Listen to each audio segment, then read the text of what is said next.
Bonjour, je vous en ai parlé sur Facebook, il me semble, la semaine dernière. Je me suis attaqué à cet assemblage, un assemblage japonais. C'est un assemblage à queue d'aronde comme vous voulez voir, mais c'est un assemblage un peu particulier. Alors, si on de comprendre, si vous le regardez dans ce sens-là, vous avez l'impression que le bois que j'ai dans les mains est venu s'emboîter dans ce sens-là, dans celui-ci. Mais, si on fait le contraire, vous avez toujours la même impression, c'est-à-dire que c'est le bois que j'ai dans les mains qui est venu s'emboîter comme ça dans celui qui est face à vous.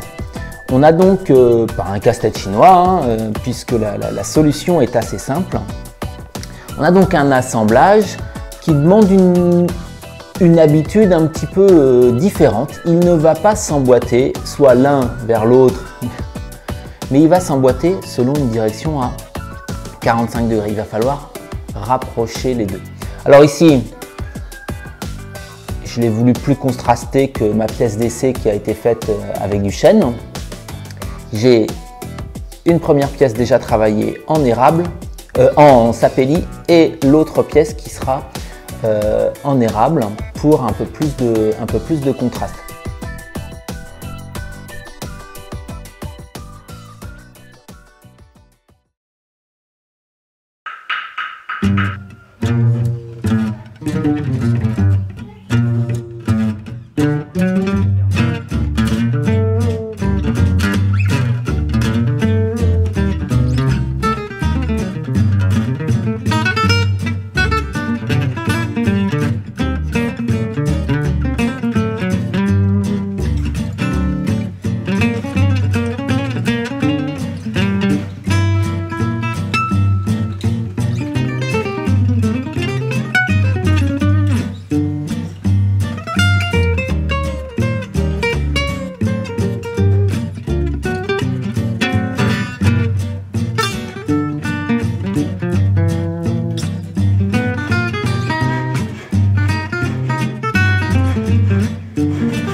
je sais, je vous avais dit que j'expliquerais tout dans les détails. J'ai pas le temps.